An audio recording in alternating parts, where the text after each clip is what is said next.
For this portion of renal physiology, we'll talk about the renal handling of substances, particularly the handling of water, and then later on, the handling of various substances that are present in the plasma. When we speak of renal handling of a substance, we generally pertain to the three important processes done by the kidneys, namely filtration, reabsorption, and secretion. But for this part of the lecture, we'll focus more on reabsorption and or secretion of these substances and various factors that affect these processes.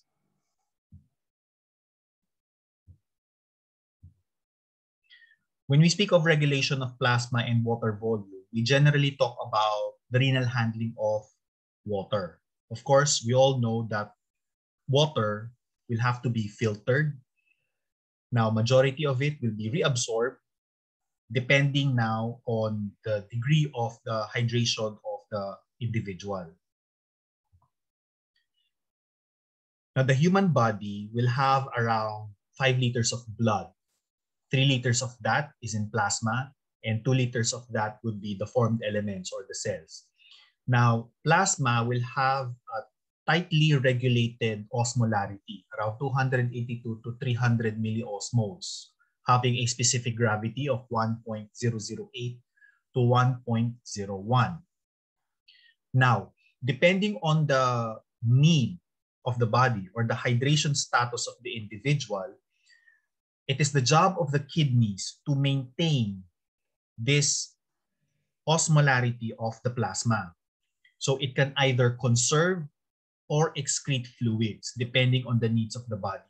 So because of this, urine will have a wide range of osmolarity. It could go as low as 50 milliosmoles or as high as 1,400 milliosmoles per liter. This would have a specific gravity of around 1.002 to 1.04. So if you look at this diagram here, if an individual consumes 1 liter of water, notice that the plasma osmolarity doesn't change much. So it's the job of the kidneys to maintain the tonicity of plasma. So what happens after an individual consumes 1 liter of water? Notice that since this is excess fluid, notice that urine flow rate will increase and the urine osmolarity now decreases. So notice that the urine will have increased volume and decreased osmolarity or tonicity. Notice also that excretion of solutes will not be affected that much. So this is how the kidneys will have to excrete excess fluids. So how will the kidneys do that? So you have two important things to consider. First is the hypertonic renal medulla, which we will talk about later. And then of course you have your antidiuretic hormone. So let's look at your antidiuretic hormone first. So this hormone is produced in the hypothalamus, namely the supraoptic and paraventricular nuclei. Now, when plasma tonicity or plasma osmolarity increases by around 1 to 2%, or if blood volume drops by around 5 to 10%, then the supraoptic and paraventricular nuclei would start to produce ADH. Then signals are also sent to the posterior pituitary gland for the release of these hormones. Now, once ADH is released in the blood, it will now target the kidneys, namely the distal convoluted tubule and the collecting ducts. It will increase production of your aquaporins. So with that, water reabsorption happens. Now, under normal condition, or under physiologic condition, the most important stimuli for the synthesis and release of ADH is an increase in plasma tonicity. So the slightest increase in plasma tonicity will already prompt synthesis and release of ADH. However, under more pathologic conditions, like for example, patient suffering from hemorrhage, so there is a drop in blood volume. So this is your second stimuli. Under pathologic conditions, the drop in blood volume will supersede plasma tonicity.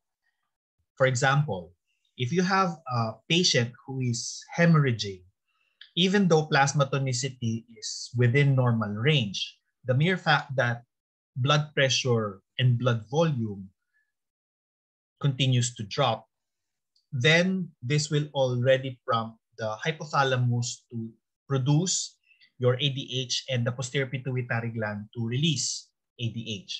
So in this table, you will notice the several factors that will either increase or decrease ADH. Now, in this diagram, located in the anteroventral portion of the third ventricle, you have your osmoreceptors. Now, your osmoreceptors will detect the tonicity of the interstitial fluid or the extracellular fluid, such that when these osmoreceptors detect an increase in tonicity, so fluid inside the cells would go out because of osmosis. So the volume of these cells will decrease. Your osmoreceptors will shrink. They will now fire action potentials or signals going to your supraoptic and your paraventricular nuclei. So ADH synthesis is increased. In the same way, signals are also sent to the posterior pituitary gland for the release of ADH. ADH is released in the bloodstream, which will then target the distal convoluted tubule and collecting ducts for water reabsorption. Now, also shown here, you have signals coming from your baroreceptors and your cardiopulmonary reflexes, such that when blood pressure drops, signals are also sent to the supraoptic and paraventricular nuclei for ADH synthesis and release. Although not shown here, signals from your osmoreceptors will also send, or they are also sent to the subfornical region, the median preoptic nucleus, and the organum vasculosum of the lamina terminalis. This region regulates our thirst mechanism. So when plasma osmolarity increase, our thirst center is activated, so we now feel thirsty. Now, it is said that a 2 milliequivalent per liter increase of plasma tonicity will already trigger the thirst sensation. So if you look at this table, here you have the different factors that can either increase or decrease our thirst sensation. Now, once we consume fluids, there are several receptors that will modulate our fluid intake.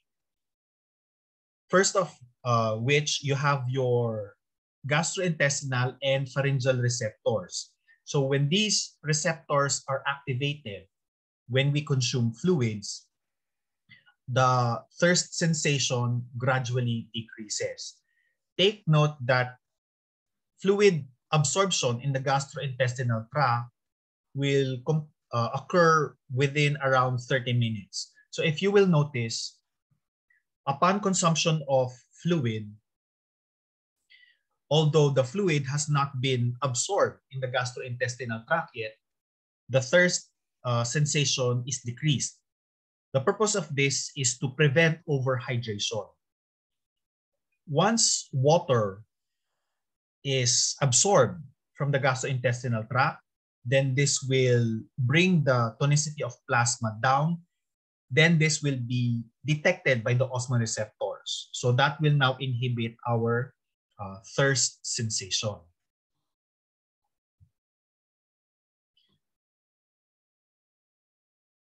Once ADH is released from the posterior pituitary gland, it will now target the V2 receptors present in the nephron.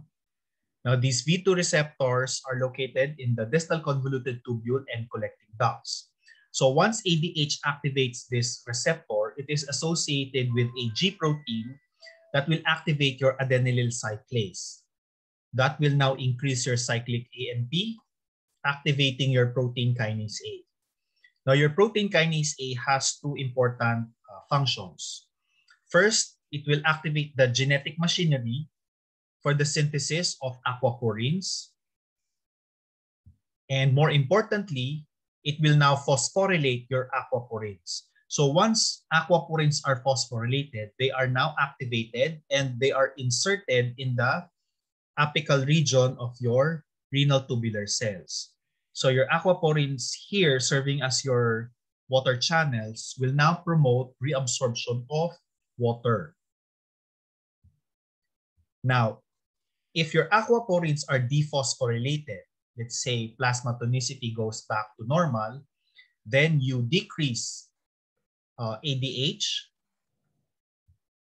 So you dephosphorylate now your aquaporins. So they are endocytosed, so they can either be degraded or they can be recycled.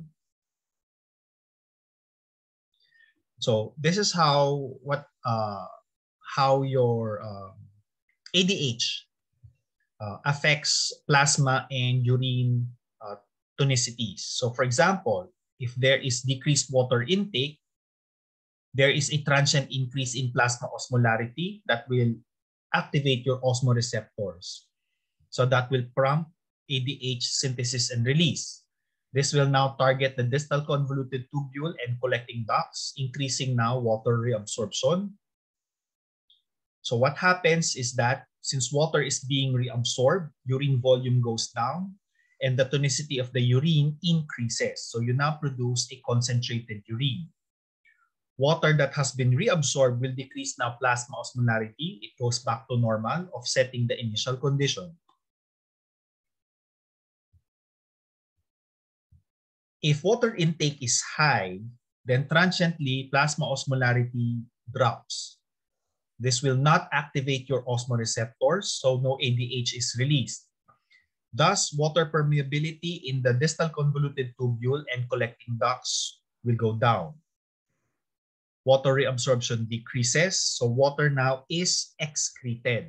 So urine volume increases and urine osmolarity drops. So you now produce a dilute urine. Since water is excreted from the body, plasma osmolarity will go up back to normal, offsetting now the initial condition.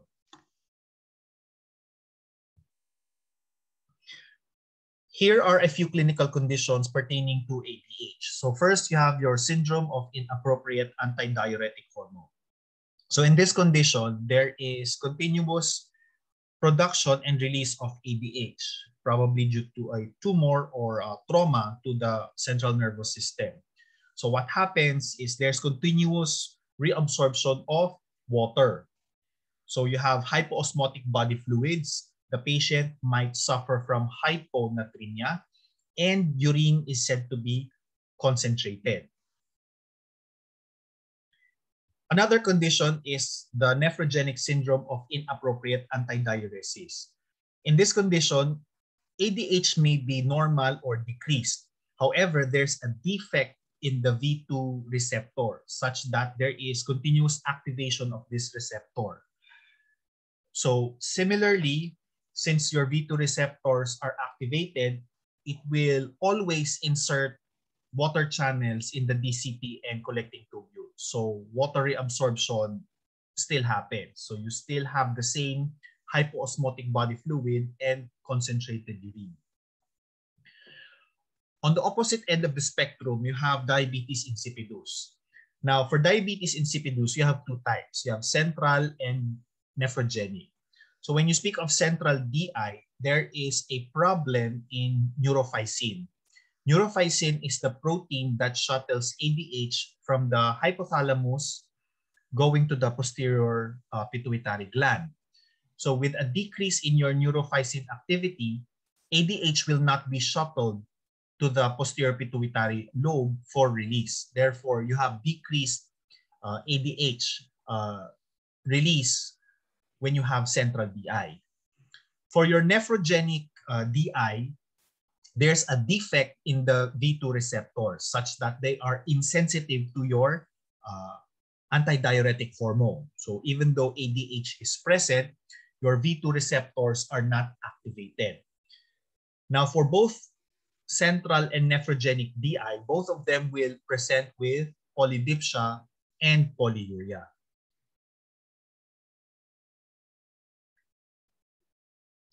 Now, looking at this table, so you will notice that ADH basically exerts its effect on the distal tubule and collecting ducts, primarily increasing now water reabsorption. Later on, we'll talk about how ADH affects reabsorption of urea. So for your DCT and collecting tubules, take note that they are ADH dependent. But when we talk about renal handling of water, always take note that majority of the filtered water will be reabsorbed in the proximal convoluted tubule. Now, this is independent of ADH. At the end of the day, the purpose of ADH is to maintain plasma tonicity around 282 to 300 milliosmoles. So depending on the need of the body, for example, if the individual is adequately hydrated or if there is excess water, then urine could have a low osmolarity or a dilute urine. Now, if the individual is dehydrated, urine tonicity can increase up to 1,400 milliosmoles.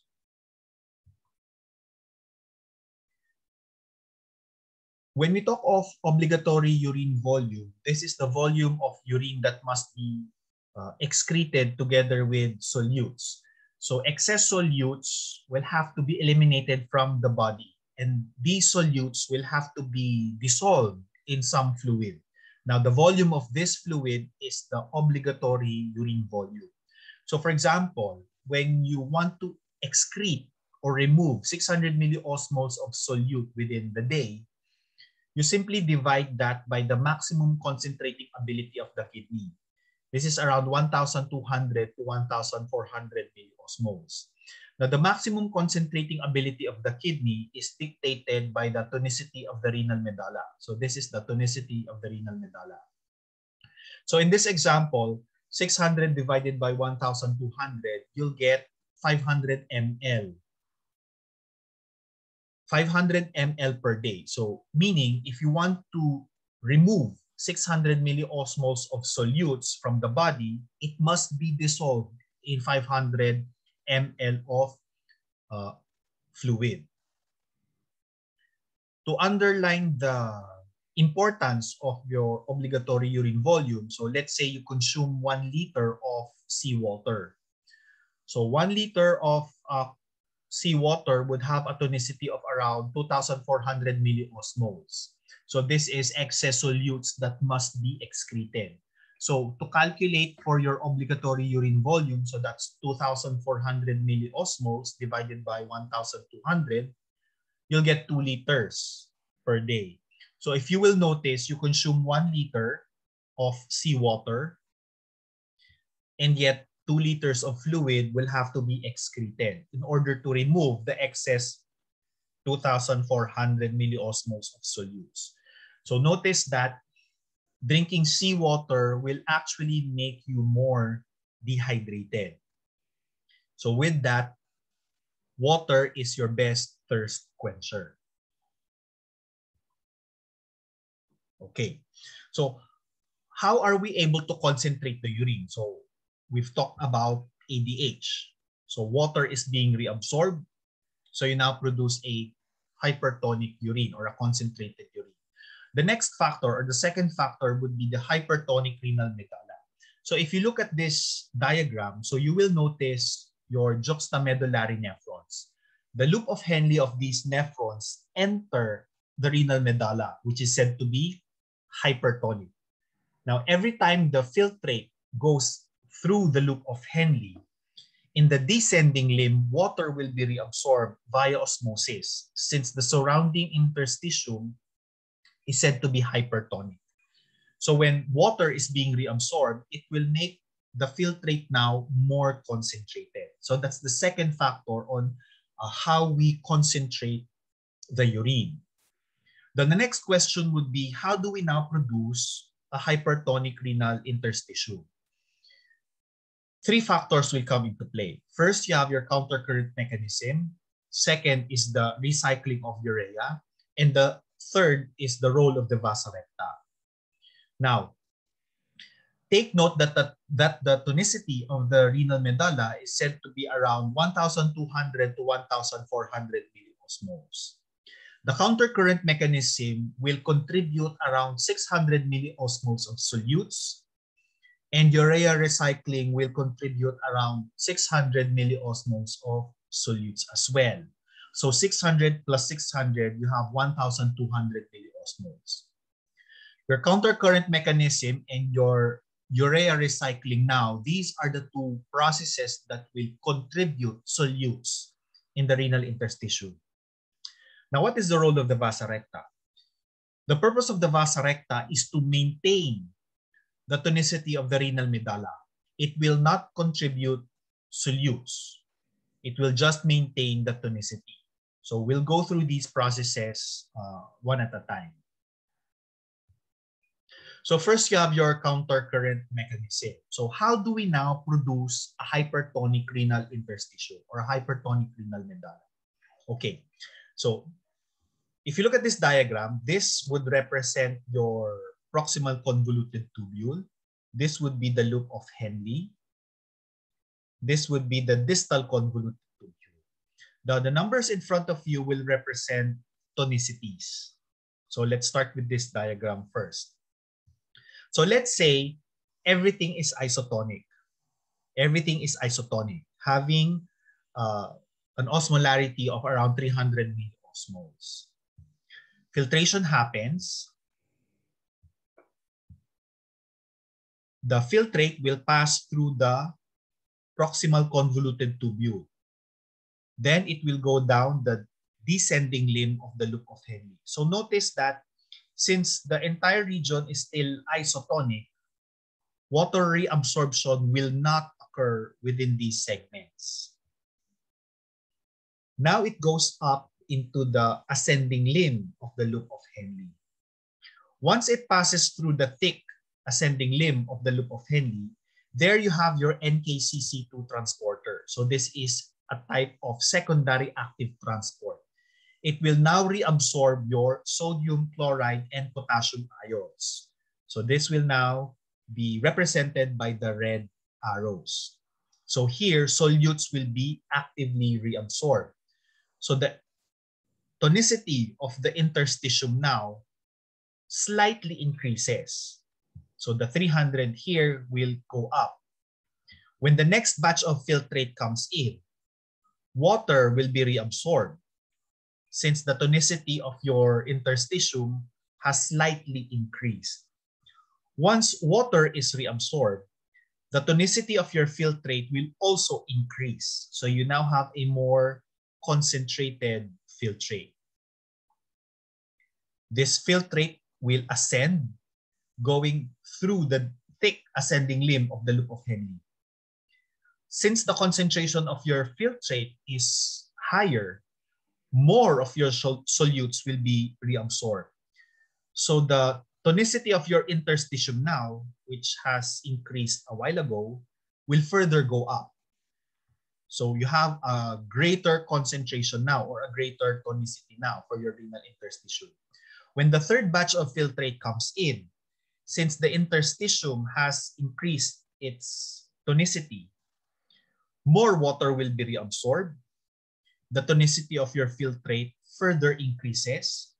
When it ascends through the thick ascending limb of the loop of Henle, more of your solutes will be reabsorbed. That will further increase the tonicity of the renal medulla. So that's how you generate your corticopapillary osmotic gradient now. So this is due to the active reabsorption of your solutes. No? So when you read your textbooks, this is basically the diagram that will illustrate how your countercurrent multiplier works. So this is particularly due to your NKCC2 transporter. So your NKCC2 is an important transporter that will add solutes into the renal interstitium. So if you will notice here, you slightly or you gradually increase the tonicity of your renal medulla. And then the cycle would keep on repeating itself until you create your corticopapillary osmotic gradient. So that's your countercurrent multiplier.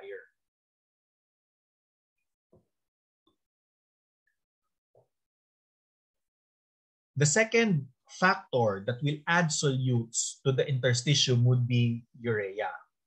So again, this would be your proximal convoluted tubule, the loop of Henle, the distal convoluted tubule, and the collecting ducts. The numbers in front of you will represent the concentration of urea. So let's follow the filtrate. So the plasma is filtered, then the filtrate flows through the proximal convoluted tubule, then down into the loop of Henle. So notice that in the descending limb of the loop of Henle, since water is being reabsorbed, the concentration of urea gradually increases. Now, when the filtrate passes through the early segments of the distal convoluted tubule and collecting ducts, the cell membrane will not be permeable to urea. So this is represented by the black borders. So urea will not be allowed to pass through the cell membrane. When ADH is present, represented by the yellow circles, water will now be reabsorbed. Since water is being reabsorbed from the DCT and collecting ducts, notice that the concentration of urea now in the distal segments will increase. In the later portions of your collecting ducts or in the medullary segments of your collecting ducts, the cell membrane now becomes permeable to urea. Since the concentration of urea in the distal segments of the nephron has increased because of the presence of ADH, urea can easily diffuse out into the interstitium, then back into the loop of Henle. So this is just being driven by your concentration gradient. So because of this concentration gradient, urea moves out, then back into the loop of Henle, then it goes up again, then down, then out again, then back into your loop of Henle, and then up into the DCT and collecting duct. So you will, if you will notice, you're just recycling your urea in these regions. So this is being facilitated by your ADH, such that when ADH is present, you add around 600 milliosmoles of solutes in the renal interstitium. So here you have 600 from urea and 600 coming from your countercurrent multiplier, namely your sodium chloride. So that will give you a total of 1,200 milliosmoles. Now, if ADH is absent, the tonicity of the renal medulla would go as low as 600 milliosmoles. So the medulla is still hypertonic. Now, this 600 milliosmoles is simply due to the contribution of your countercurrent multiplier or your NKCC2 transporter. Now, let's look at the role of the vasa recta. A while ago, we were talking about how the hypertonic renal interstitium would attract water or would reabsorb water via osmosis. If you follow the process, if water is being reabsorbed in the or by the renal interstitium, then common sense would dictate that the renal interstitium would gradually have a decreasing tonicity now. In order to prevent that, vasa recta will take in the fluid that has been reabsorbed coming from the tubules. So here, the red structure here will represent the vasa recta. This would be the proximal convoluted tubule. the loop of Henle, the distal convoluted tubule, and the collecting ducts. So this portion, or the first diagram, is your diuresis. So if you will notice, the flow of your filtrate, because of the hairpin or the U-shaped structure of your loop of Henle, is anti-parallel. The flow of blood of your vasa recta is also anti-parallel. So this would be the arterial side. This would be the venous side. And notice also the flow of your filtrate and your blood is anti-parallel. Hence the term countercurrent. Now, just like any other blood vessel, the vasa recta will filter some of your fluid or plasma in the arterial side, no? And it will also take in fluid in the venous side. Now, remember that your vasa recta, it has a very, very low hydrostatic pressure, around 13 to 15 millimeters mercury. And you also have your plasma proteins. So these factors will now bring the fluid back to your blood vessels. So here, water coming from your tubules will be taken up by the blood vessel. So water will not stay in the interstitium. Because of the low hydrostatic pressure and your plasma oncotic pressure, water is driven back to your blood vessel. So if you will notice, this is the venous side of your blood vessel or your vasa recta, which will immediately bring the fluid back to the general circulation.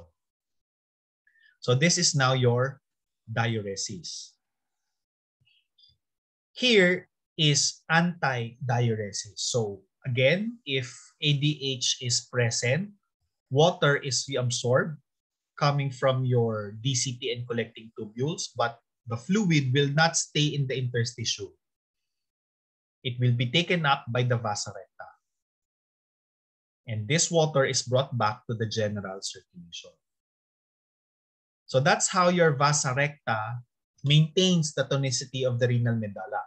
So again, your NKCC2 and your urea recycling will contribute solutes in the renal interstitium. Your vasa recta, its purpose is to maintain the tonicity of the renal medulla by taking or reabsorbing the water that has been taken from the renal tubules. So looking at the vasa recta more closely, so this would be your arterial side. This would be the venous side. So the numbers in front of you will again represent tonicity. So here, just like any other blood vessel, filtration happens in the arterial side. So represented by the blue arrows, water goes out because of hydrostatic pressure. So once water goes out of your blood vessel, notice that the concentration of your plasma or your blood increases. Now, since the vasa recta is U-shaped, once it goes to the venous side, the increased tonicity will drive the water back to your blood vessel. Also, some solutes can go out because of concentration gradient, and then it will come back in. So that is due to the U-shaped configuration of your vasa recta. Now, this U-shaped configuration is important so that your vasa recta can serve as your countercurrent exchanger.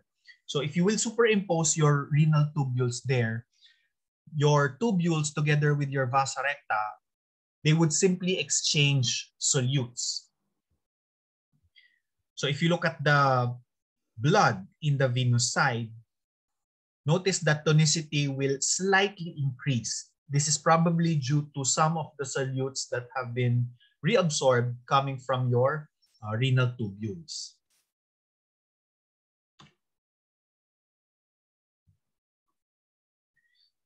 Of course, being a blood vessel,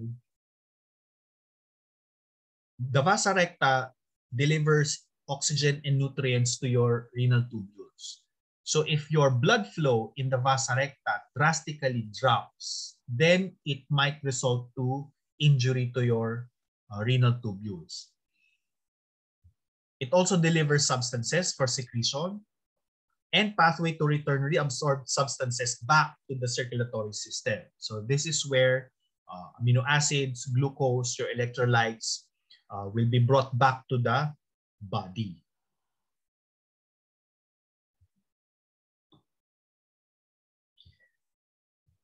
So looking at the diagram here, so this is now your diuresis. So when ADH is absent, notice that the tonicity of the renal medulla is only 600 milliosmoles. So this is primarily due to your NKCC2 transporters. That's your countercurrent mechanism. If ADH is present, then the tonicity of the renal medulla will increase up to 1,200 to 1,400 milliosmoles. This is due to your sodium chloride coming from your NKCC2 transporter and your urea, which is being recycled now. So this is now your anti-diuresis. So water will be reabsorbed from your distal convoluted tubule and collecting duct. So you now produce concentrated urine here.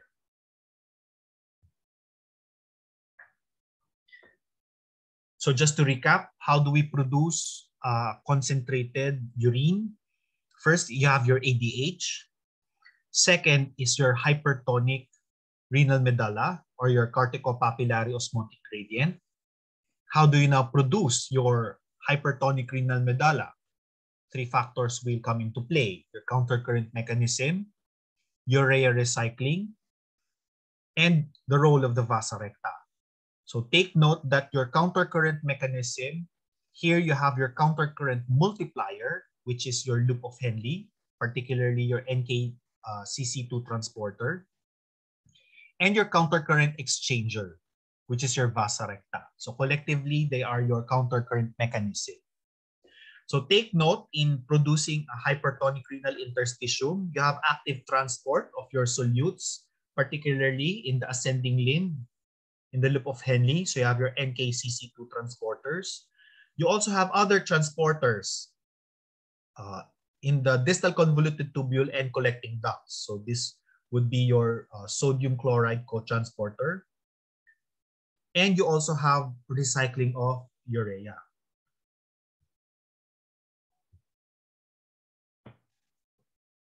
So what would happen to your osmotic gradient if the length of the loop of Henle increases, or if you increase your the number of your juxtamedullary nephrons? So in both scenarios, your osmotic gradient would increase, meaning the renal medulla would become more hypertonic. Because if you increase the length of your loop of Henle, then you will have more NKCC2 transporters. So more sodium chloride will be pumped into the interstitium. In the same way, if you have more juxtamedullary nephrons, each nephron will have or will contribute more solutes because of increased NKCC2 transporters.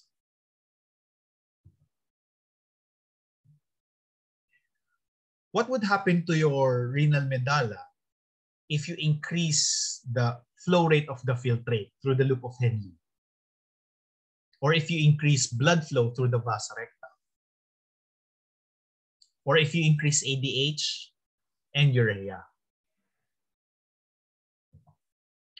So when you increase the flow of the filtrate going through the loop of Henle, the renal interstitium will decrease its tonicity.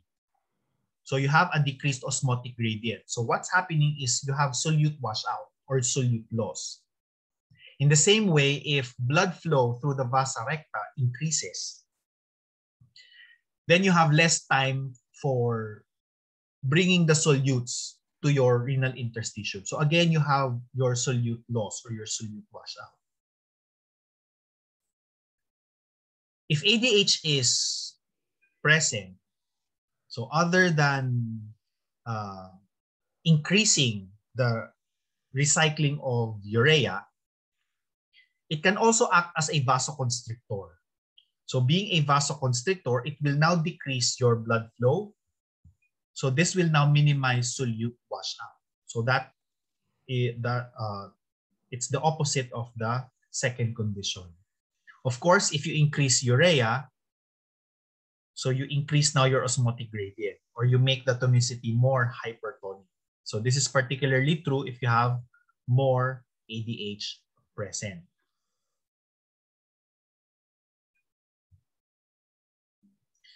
Now let's talk about free water clearance. So when we talk about free water, this is water that is not complexed with other substances. So your free water clearance estimates the ability of the kidney to concentrate or dilute the urine. When free water clearance is positive, then water is excreted. ADH is absent. If free water clearance is negative, then water is reabsorbed. So ADH must be present. So take note that your free water is being produced in the diluting segments of the kidneys, particularly the ascending limb of the loop of Henle and the early portion of your distal convoluted tubule. Now, in calculating for your free water clearance, we will utilize the clearance equation. So your free water clearance is equal to your urine flow rate minus your osmolar clearance. So to get your osmolar clearance, this is simply the osmolarity of urine times the urine flow rate divided by plasma osmolarity. So what you just need to do is get the osmolarity of urine and the osmolarity of plasma. So for example, urine flow rate being 1 ml per minute, let's say urine osmolarity is around 600 milliosmoles and plasma osmolarity is around 300 milliosmoles. So utilizing the formula, you simply plug in the values. So 1 minus quantity 600 times 1 divided by 300, you'll get negative 1 ml per minute. So what does this mean? Since the sign here is negative, then water is being reabsorbed. ADH is present now. Water is being reabsorbed at a rate of 1 ml per minute. So if you increase the amount of ADH present in the blood, the value here will increase. So this means that the rate of reabsorption of water will further increase because of higher amounts of ADH in the blood. So that's your free water clearance. So again, if ADH is absent, clearance is positive. If ADH is present, then clearance becomes negative. Clearance becomes zero when there is continuous use of your loop diuretics. So here you will inhibit your NKCC2 transporter. So you will now impair the activity of your diluting segments. Once you impair or once you decrease the activity of your NKCC2 transporters, you decrease now free water. So with that, urine is neither diluted nor concentrated. No? And your osmotic or your corticopapillary osmotic gradient is abolished. So there's a gradual decrease in the tonicity of your renal medulla. So looking at the table here, so these are the segments of your nephron. So take note that majority of your reabsorbed water or majority of your water is being reabsorbed in the proximal convoluted tubule. And this is independent of hormones. For your late DCT and collecting ducts, water reabsorption depends on various hormones. So your ADH will increase water reabsorption now. Take note that the function of ADH is to maintain plasma tonicity. In order to do that, it will reabsorb water. In contrast, aldosterone regulates extracellular fluid volume. So when aldosterone is released, it will reabsorb sodium. Together with that is water. So the purpose of aldosterone is to regulate or to maintain extracellular fluid volume, whereas the function of ADH is to maintain plasma tonicity. So if you look at this table again, your proximal convoluted tubule, this is where obligatory water reabsorption happens. So around 65 to 67% of your filtered water is reabsorbed here, and this is independent of ADH or the hydration status of the individual. For the distal convoluted tubule and collecting ducts, you have facultative water reabsorption. So this is now dependent on ADH and the hydration status of the individual.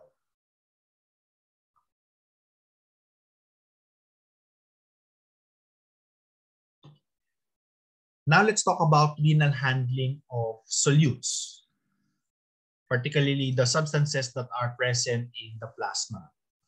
Now keep in mind that anything in excess must be excreted from the body. Now, if you have deficits, then these substances, most especially if they are important, these substances must be reabsorbed. Now, for your drugs and your toxins, of course, these substances will have to be secreted.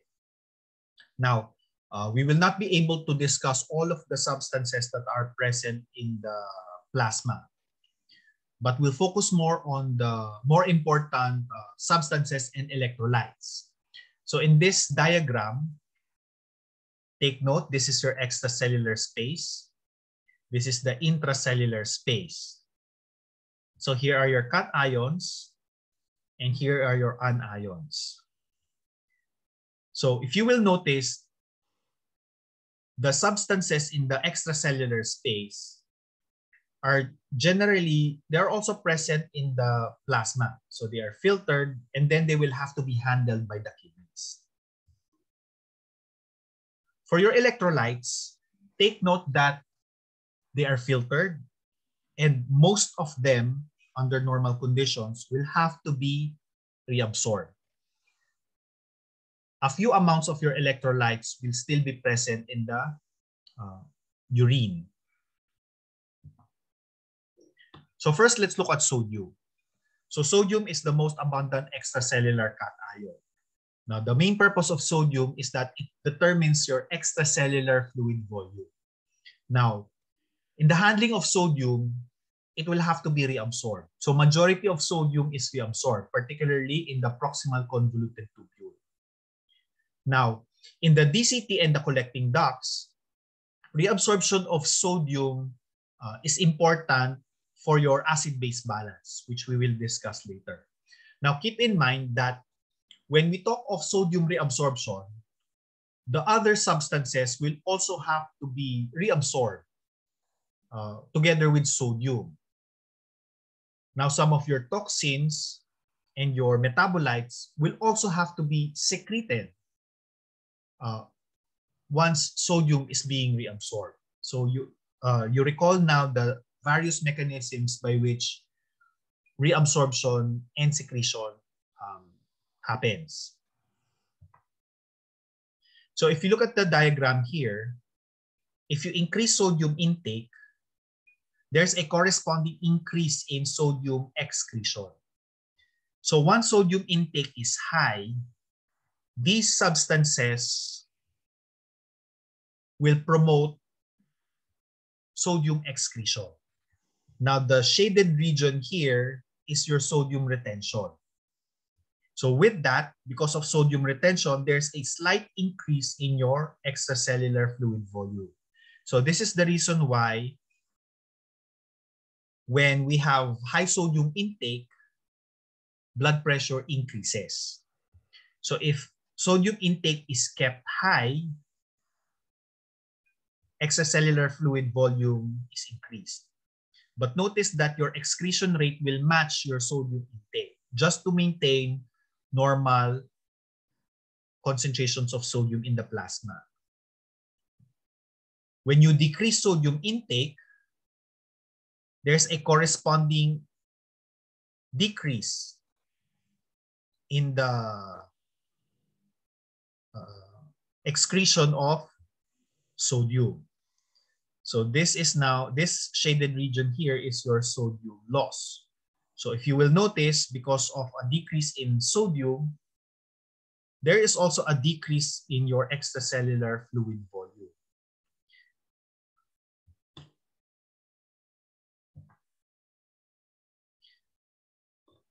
Now, in the handling of sodium, the availability of sodium will determine how other substances are being handled. So here you have your potassium and hydrogen secretion. So take note that in the secretion of your potassium and hydrogen, sodium has to be available. If you will recall, your sodium reabsorption will increase secretion of your potassium and or hydrogen, particularly in the distal segments of the nephron. Now, here are the different substances that can affect sodium reabsorption.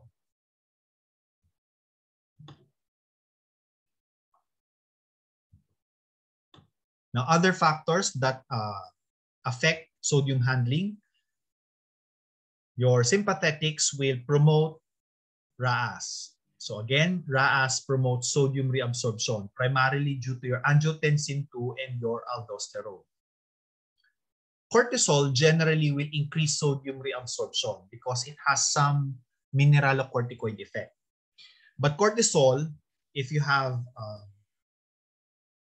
high amounts present in the body, it can further increase glomerular filtration rate. Now, if your filtration rate is high, the filtered load of sodium increases. If the flow of the filtrate is increased because of your increased filtration rate, then sodium reabsorption decreases now. So if your filtered load exceeds your reabsorption rate.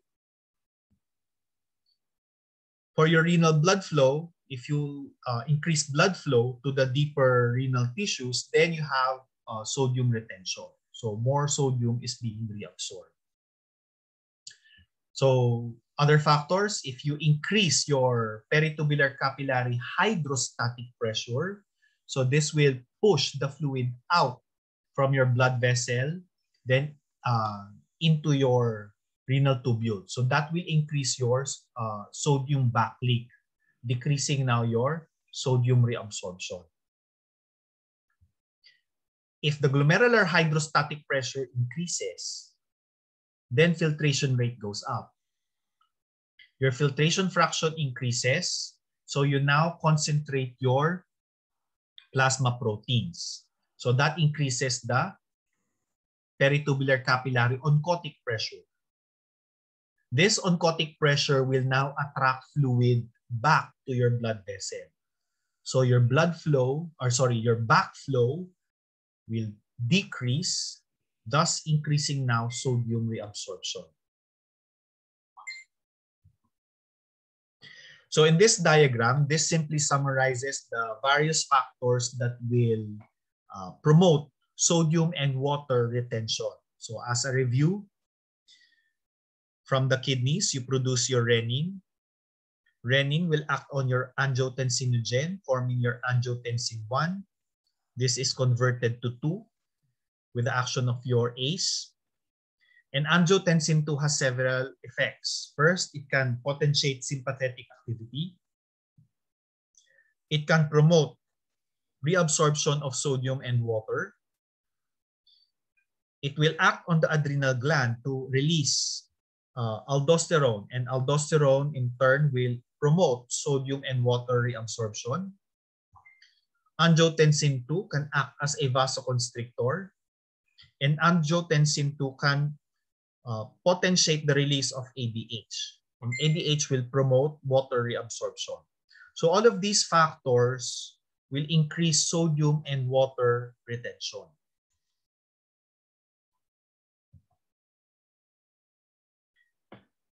Looking at the different segments of the nephron, take note that majority of sodium will have to be reabsorbed in the proximal convoluted tubule. Now, here are the different transporters that are present in each segment. And these are the different substances that can affect the activity of these transporters.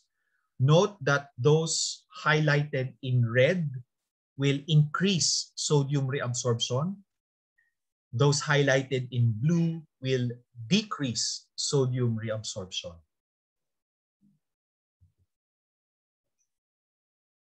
Now let's look at potassium. So recall that potassium is your most abundant intracellular cation. Potassium is generally reabsorbed, particularly in the proximal convoluted tubule and the thick ascending limb of the loop of Henle. But some of your potassium will have to be secreted. So this occurs in the principal cells, in the DCT and collecting ducts. Now, potassium secretion, like what we've mentioned a while ago, will depend on sodium availability. For as long as sodium is present, then potassium may be secreted. So if sodium is not available, potassium secretion goes down. And here are the factors that will promote potassium secretion. So first, you have your hyperkalemia. So the gradient generated by hyperkalemia will favor potassium secretion. Now, hyperkalemia will promote the synthesis and release of aldosterone. So recall again that your aldosterone will increase the activity of your principal cells, promoting now sodium reabsorption and potassium secretion. ADH can also increase potassium secretion, as well as increase the flow of your tubular fluid. So when your flow of your, or when the flow of your filtrate is high, this will promote the synthesis of your big potassium channels and your ROMK, or your renal outer medullary potassium channels. So these channels will promote potassium secretion. The action of aldosterone, insulin, and epinephrine is to promote potassium uptake by the cells. So this is due to increased sodium-potassium pump activity. So aldosterone, insulin, and epinephrine will decrease now serum potassium levels. Now, looking at aldosterone, the most potent stimulus for its synthesis and release is hyperkalemia. Second to that is your angiotensin II, or RAAS. So again, the action of your aldosterone is to promote sodium reabsorption in exchange for potassium and or hydrogen. Now for acidosis will decrease the activity of your sodium-potassium pump. Since the sodium-potassium pump brings potassium inside the cell, decreasing its activity will increase serum potassium levels. So hyperkalemia may be observed, particularly for prolonged acidosis. Now, during acute acidosis, because of the inhibition of your NKCC2, or sorry, your sodium-potassium pump in the principal cells, you have decreased potassium secretion. So with that, potassium in the plasma will increase. However, if your acidosis becomes chronic, then potassium secretion is enhanced. So this is primarily due to increased flow of your filtrate, promoting now potassium secretion by the tubules. When you have alkalosis, potassium secretion decreases. So again, here are the factors that will decrease plasma potassium levels. And these are the conditions that will increase plasma potassium levels. Now for plasma osmolarity, if the patient is dehydrated, so water inside the cell will go out because of osmosis. So intracellular plasma levels will increase, or intracellular concentration of plasma will increase. So this will now promote potassium going out of your cell.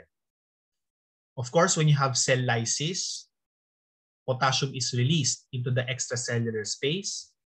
And during exercise, there is a slight increase in plasma potassium levels because every time an action potential is produced during repolarization, potassium goes out of the cell.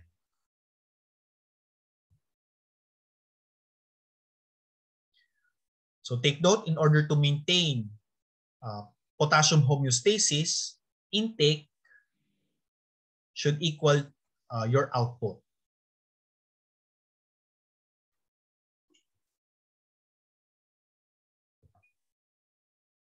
Now let's talk about calcium and phosphate.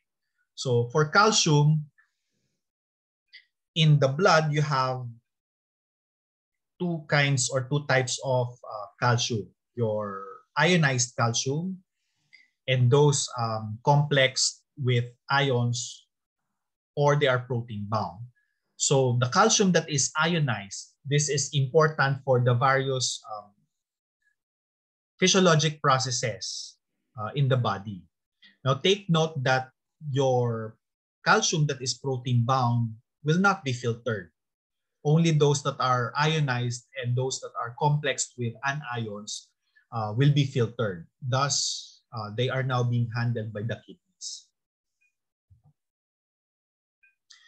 Calcium, most of that will be reabsorbed, particularly in the proximal convoluted tubule.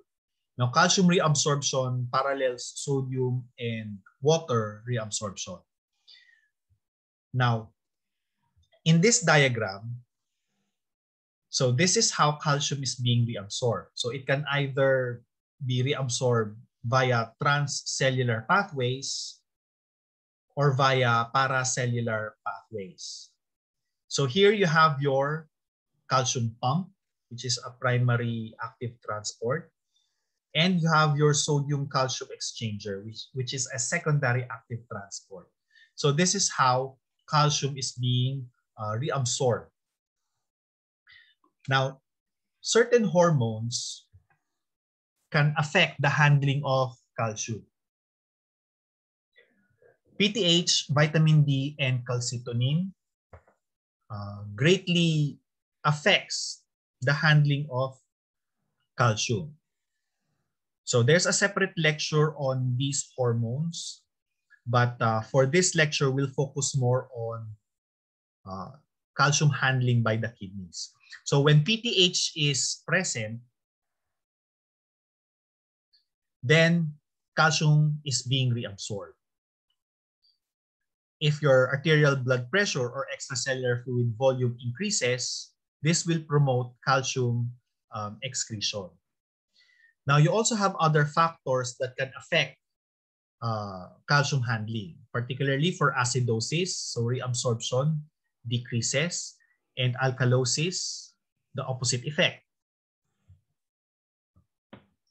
Now, for phosphate, the same conditions would apply.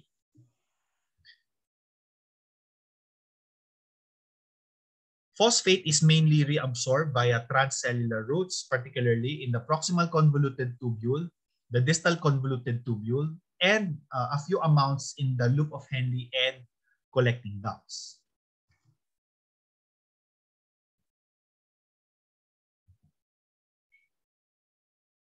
For chloride,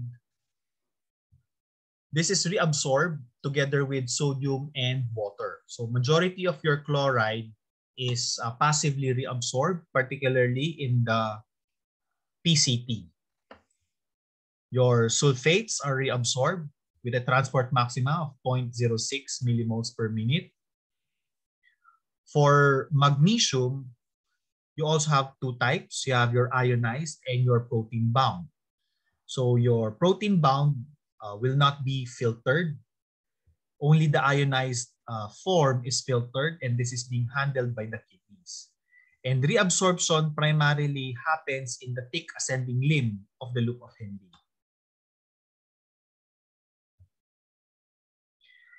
For ammonia, hydrogen, and your bicarb, these substances will play a major role in acid-base regulation, which we will have a separate lecture on that. But sufficing to say, your renal tubules will metabolize glutamine, and metabolism of glutamine will promote secretion of your ammonia. Your hydrogen ions are also being secreted.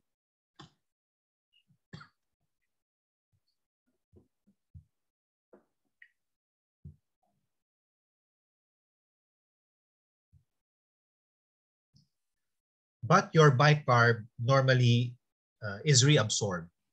So depending on the acid-base status of the individual, the degree of secretion and reabsorption of ammonia, hydrogen, and your bicarb, these conditions will determine their handling.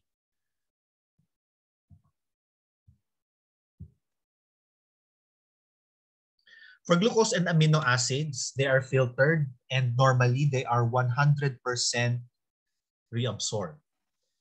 They occur in the proximal convoluted tubule, particularly in the early portion of your PCT. Now, for glucose, there is a concept called renal threshold. Now, when plasma glucose concentration reaches around 200 milligrams per DL, then you would have reached your renal threshold. So this glucose will be filtered, and then the glucose in the filtrate will have to be reabsorbed at a rate of 250 milligrams per minute. Now, if you exceed 200 milligrams per DL glucose concentration, then you would have reached renal threshold, or you would have exceeded renal threshold. Then glucose would start to appear in the urine. So you will now have glucosuria.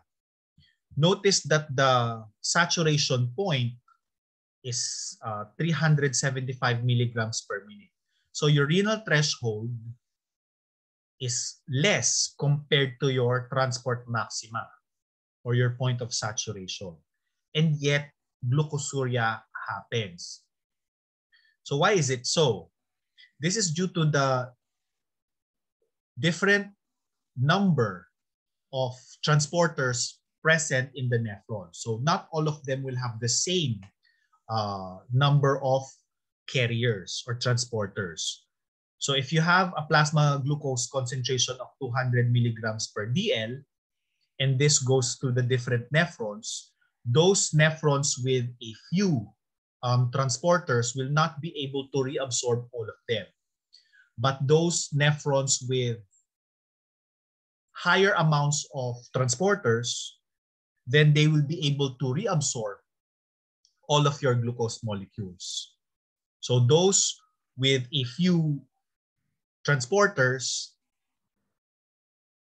they will now produce glucosuria.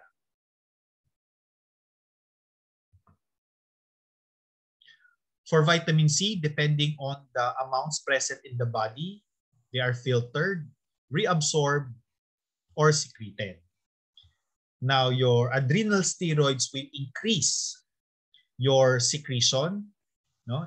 Also, if the filtered load of sodium increases, you also promote vitamin C secretion. For urea, it is generally reabsorbed, and this depends on your ADH. Uric acid is being reabsorbed at a rate of 50 milligrams per minute. Creatine is filtered and reabsorbed, whereas creatinine, which is a metabolite, is filtered and secreted.